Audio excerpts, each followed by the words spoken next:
Bagaimana kabar kalian hari ini? Baik, Pak. Baik, Pak.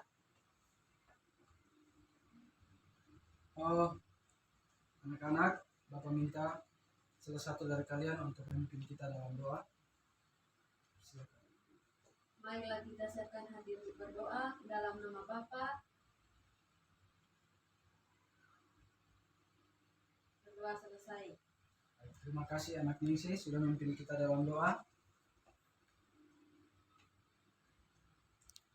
Anak-anak, kita minggu lalu sudah masuk pada pertemuan membahas tentang apa? Persebaran flora dan fauna, Pak. Oke, baik. Pertemuan kali ini kita akan membahas tentang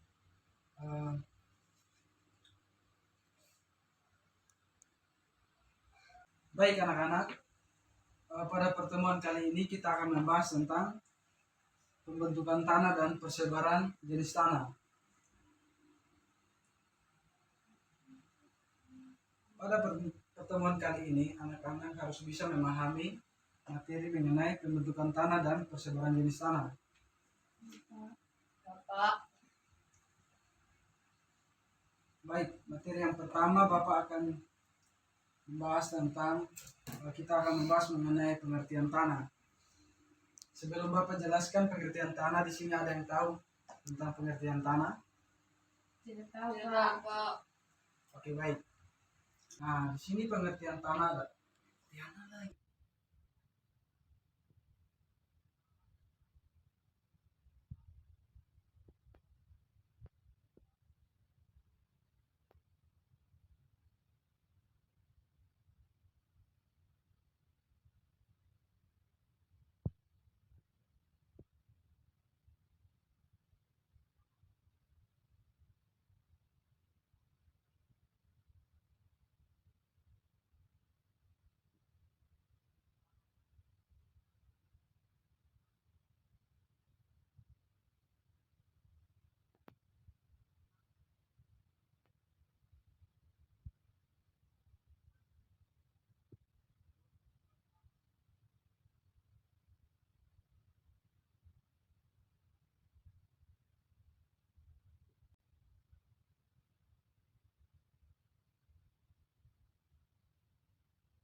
Nah, yang pertama itu adalah bahan induk.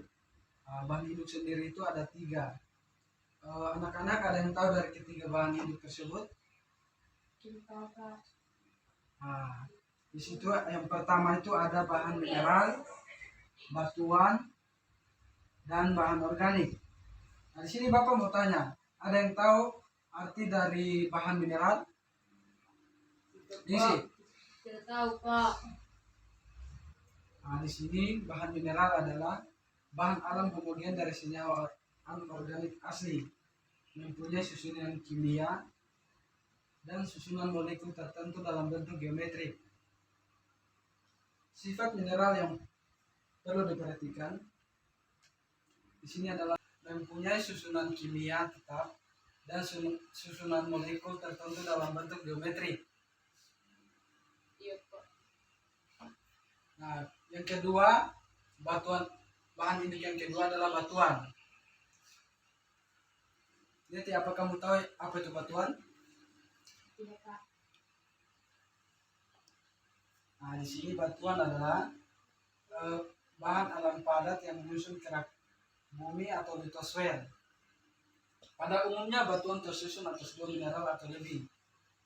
Tetapi Juga ada yang hanya tersusun oleh satu mineral, yaitu batuan gamping.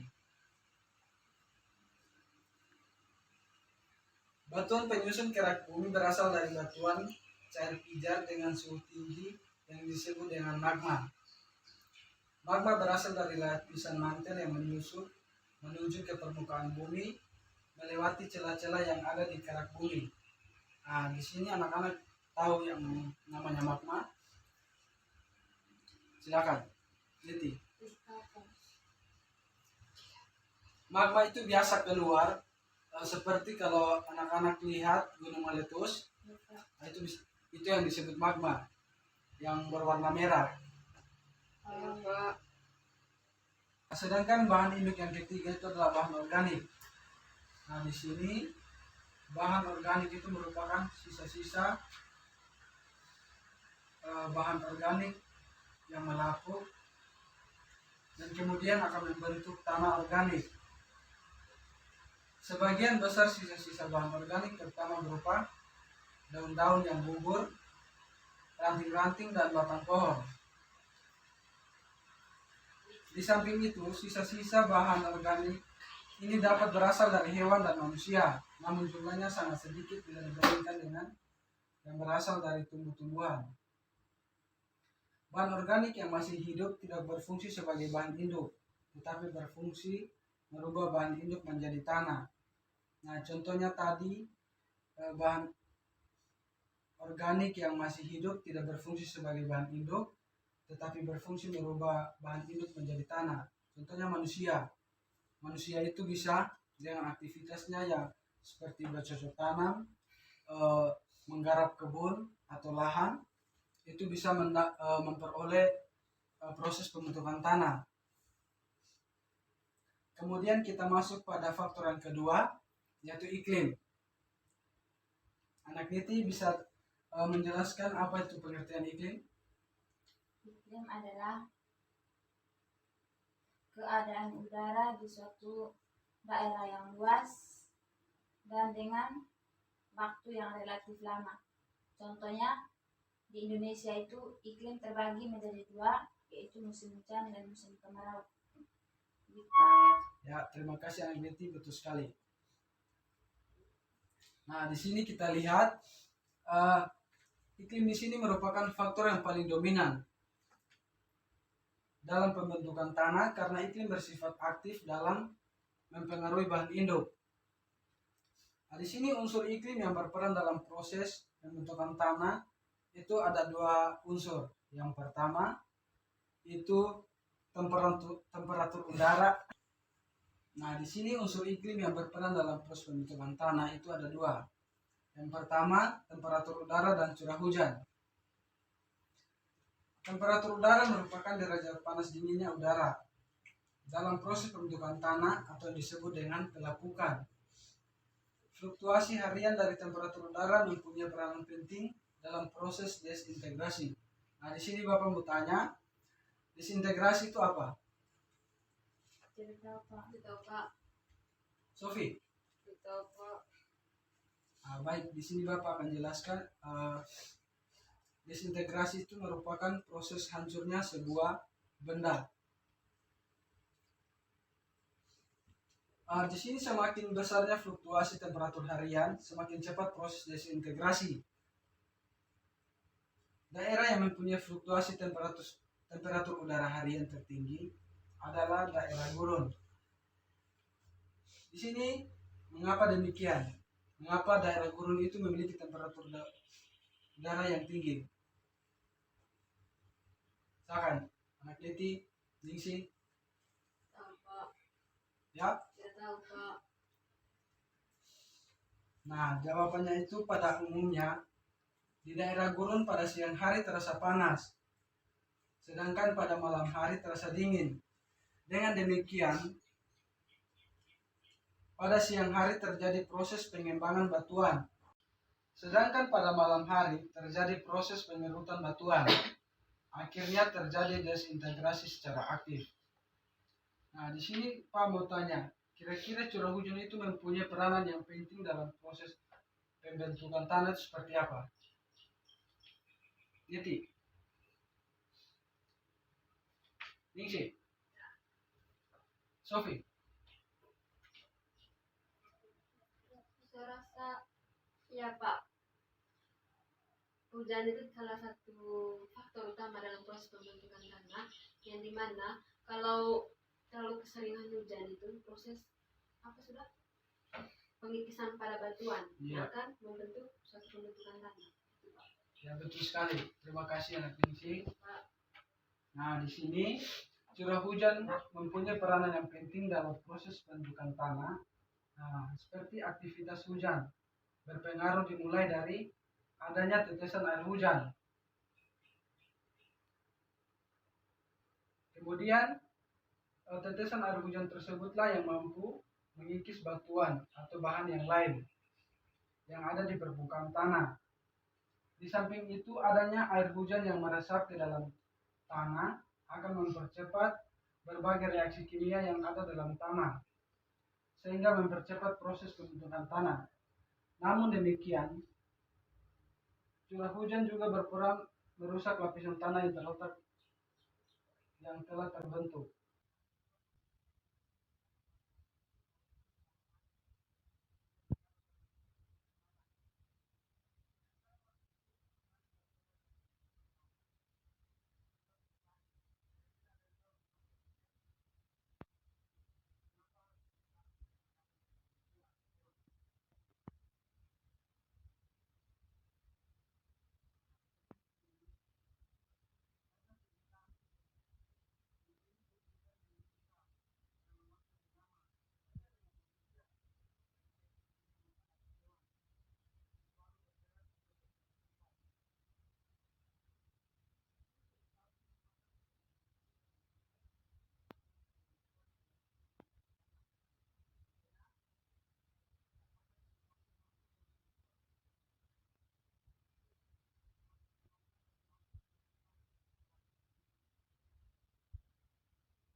Sedangkan pada daerah dataran aliran air permukaan lambat, erosi kecil sehingga proses pembentukan tanah lebih cepat.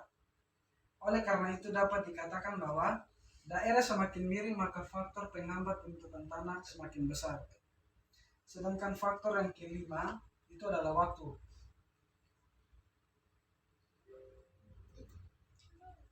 Nah, di sini waktu sangat berperan. Contohnya, dalam proses pembentukan tanah membutuhkan waktu. Lama waktu pembentukan tanah terutama tergantung dari bahan induk dan iklim. Nah, batuan yang keras lebih sulit terbentuk tanah daripada batuan yang lunak. Demikian juga iklim di daerah tropis akan lebih mudah dalam proses pembentukan tanah daripada iklim di daerah sedang atau arid. Oleh karena itu, tanah-tanah di daerah tropis biasanya lebih tebal dibandingkan dengan tempat lainnya.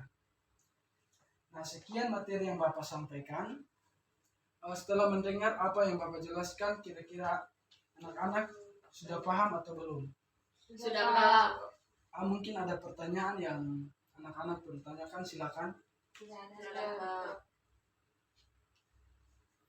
Sebelum itu Bapak minta salah satu dari kalian untuk merangkum dari apa yang Bapak sudah jelaskan tadi. Anak Ningsi, Betty, Sofi.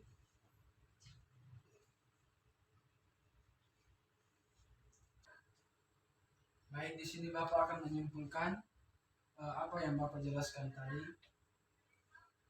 Yang pertama itu mengenai pengertian tanah.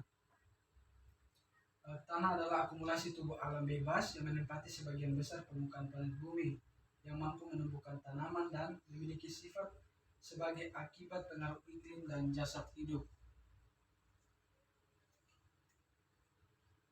Sedangkan tanah itu dibentuk oleh berbagai faktor. Yang pertama itu bahan induk.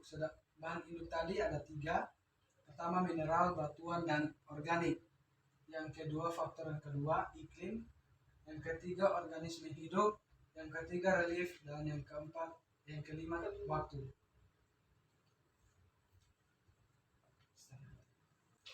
Baik, demikian materi yang Bapak jelaskan. Bapak harap anak-anak bisa memahami apa yang Bapak jelaskan tadi. Untuk kali ini Bapak tidak berikan tugas.